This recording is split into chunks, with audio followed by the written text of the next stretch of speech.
The Lord be with you. And with your spirit. A reading from the Holy Gospel according to John. Glory to you, O Lord. Jesus said to those Jews who believed in him, "If you remain in my word, you will truly be my disciples. You will know the truth, and the truth will set you free." They answered him, "We are descendants of Abraham and have never been enslaved to anyone. How can you say you will become free?" Jesus answered them, "Amen, amen, I say to you, everyone who commits sin is a slave of sin.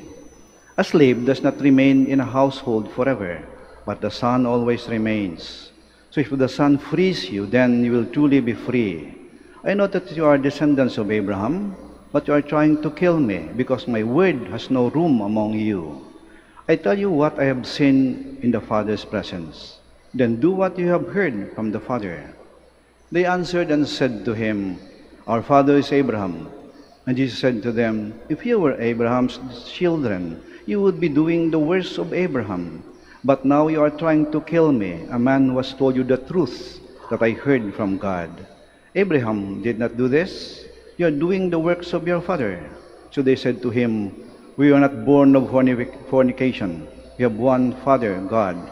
Jesus said to them, "If God were your father, you would love me, for I came from God and I am here. I did not come on my own, but He sent me." The Gospel of the Lord. Praise to you, Lord Jesus Christ. Please be seated. Ang mahirap daw gisingin ay ang nagtutulog-tulugan. Ang mahirap makarinig ay ang nagbibingi-bingihan.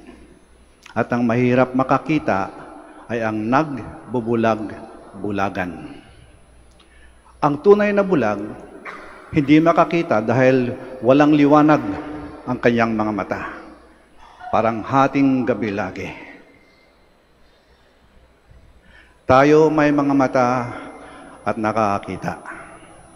Nakita nyo, sa loob ng simbahan tayo, may altar, may pare, may imahen ng mahal na ina, at maraming tao sa ating paligid.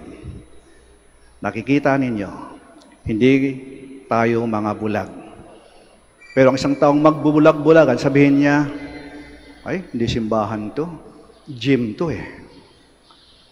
Hindi altar yan, mesa lang yan na may mantel eh.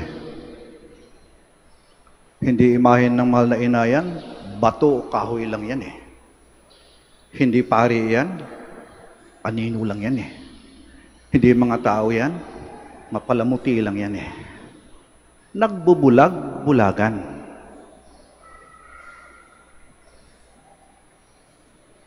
Pag nagbubulag-bulagan ka, may liwanag at nanang totoo sa harap mo, pero binabaliwala mo at iba ang iyong nakikita. Ang taong nagbubulag-bulagan, alipin ng pagmaang-maangan at kasinungalingan. Kasi hindi niya tinatanggap ang totoo. Alipin siya ng kadiliman, ng kasamaan at ng kasalanan. Alipin. Kaya nung sabi ng ating Panginoon, ang katotohanan ang magpapalaya sa iyo. The truth will set you free. Kaya ba sabi ng Panginoon, "I am the way, the truth, and the life." Ako ang daan, ang katotohanan, at ang buhay. Ako ang katotohanan, at ako ang magpapalaya sa inyo. Ang liwanag ng katotohanan. Ngayong panahon ng Kwaresma ay panahon ng pagbabalik loob. At ba't tayo nagbabalik loob? Sapagkat tayo, tulad ng prodigal son, lumabas, lumayas sa bahay ng Ama dahil tayo nagkasala. Ngunit napagtanto natin na hindi ito dapat na kinaroon ko. Babalik ako sa loob ng bahay ng aking ama. Pagbabalik loob. At ang pagbabalik loob ay may kasamang pagbabalik tanaw. Muli nating tingnan tatlong bagay. Una, magbalik tanaw tayo. Tingnan natin ang ating sarili.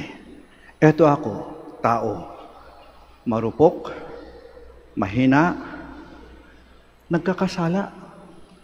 Sa kaunting tulak ng tukso, ako'y nakakalimot at nagkakasala. Tao lang ako na makasalanan. Ngunit, ako ay makakayahang magbago. Ako'y mahal ng Diyos. Ako'y pinapatawad ng Diyos. Ayaw niya akong mawala.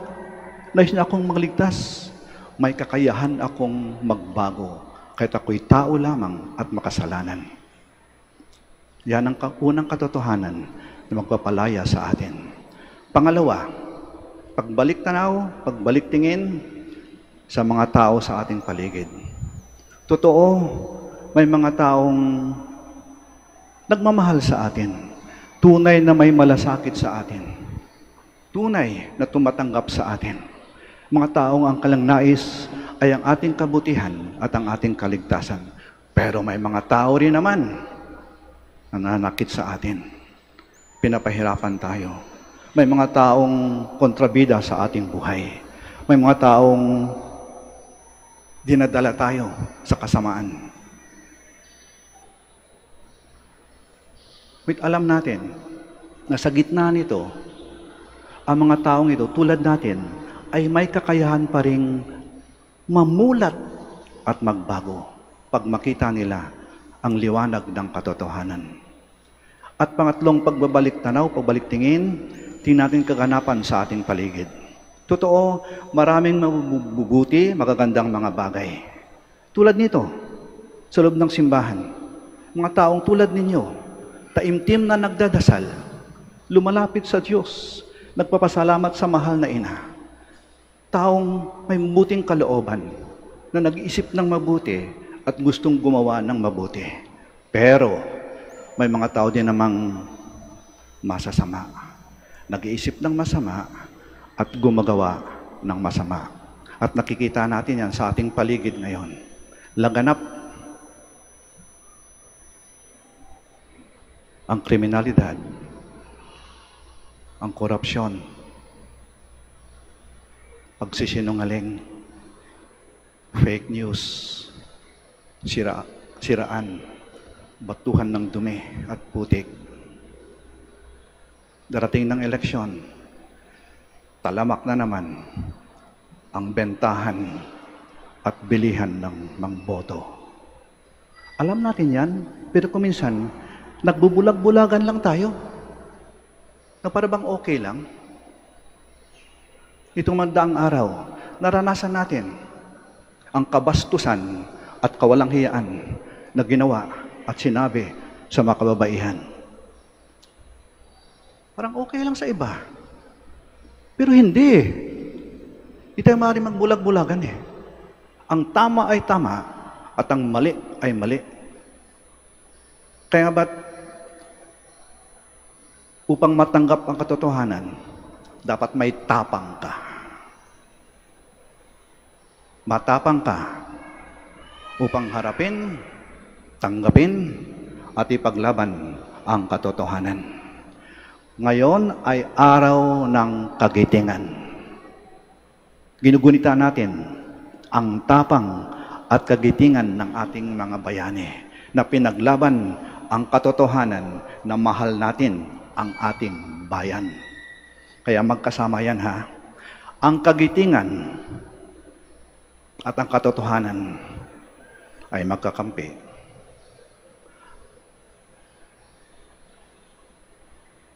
Ang matatapang na mga tao at ang mga taong nagsasabi ng totoo ay magkasama.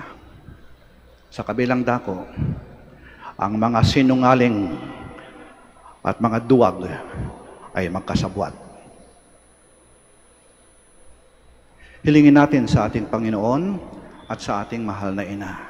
Panginoon, Mahal na ina, sa mga sandali po na hindi ko pinangatawanan, pinanindigan at pinaglaban ang katotohanan, patawad po. Bigyan niyo po ko ng sapat na tapang upang aking tanggapin, aking harapin, at aking ipaglaban ang katotohanan. Ang katotohanan na siyang magpapalaya sa atin. The truth, only the truth will set us free.